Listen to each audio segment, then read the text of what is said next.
Councillor Buckley. My Lords, I was actually rather surprised to discover the Government accepted this amendment. The disclosure of sexual photographs and films is indeed egregious and abusive, but I'm not convinced that primary legislation is the place to criminalise threats to disclose in this way. So I'm just seeking some clarification and maybe reassurance from the Minister. My concern is the elision between speech and action, that angry words exchanged in the height of relationship breakups, for example, may now be taken as literal and on a par with action. Domestic abuse is not the same as domestic arguments, and these arguments can be pretty vicious, verbally and intemperate on both sides. When intimate interpersonal relationships turn sour, there can be a huge amount of bitterness, and things are said and threats made in the heat of the moment. And I just don't understand why primary legislation should be used to criminalise these things. Of course, I understand that a threat or a continued threat to expose intimate images in this way, of the most personal nature, can be abusive. It may not be, but it can be. If it is, but I don't understand why, rather, if it is abusive, it isn't covered by the ever-broadening definition of abuse in this bill.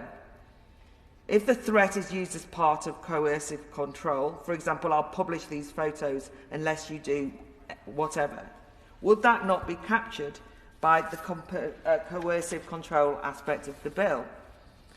The amendment even notes that for a person to be charged with an offence of threatening to disclose a private sexual photo or film, it is not necessary for the prosecution to prove that the photograph or film referred to in the threat exists, or if it does exist, that it is in fact a private sexual photograph or film. This feels like a dystopian postmodern removal of actual abuse into the absurd world of virtual threats relating to non-existent artefacts and images. But I don't understand specifically why this form of threat needs to be in the legislation. If I can give a couple of examples of similar threats, even though they're not of images, but that were very definitely intended to cause distress. One person I know years ago threatened her partner that she would reveal details of some of his more dodgy tax goings-on that she knew about as his wife, and that would have been very embarrassing if she'd done as she promised to do, posted them on Facebook. This was undoubtedly would have been a breach of privacy, incredibly distressing, and it was being used as leverage in an alimony custody battle. But it was a threat.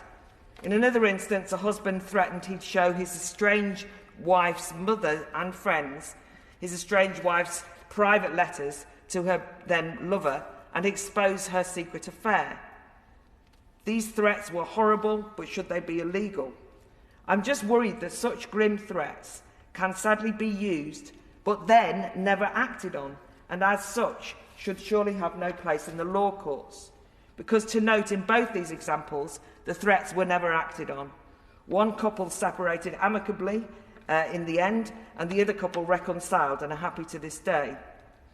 I do understand the modern world. I do understand the issue of online tech issues and the images as discussed, but it's the threats point I'm worried about. Should threats be allied with action in this way, or will we potentially criminalise speech, a dangerous slippery slope? And another and final concern is that this might give a green light to ever more offences being considered in need of official intervention, investigation and prosecution, potentially leading the police to becoming overly preoccupied and drowned out with complaints of threats, rather than focusing on pursuing the properly egregious examples of abusive actions like publishing the said images.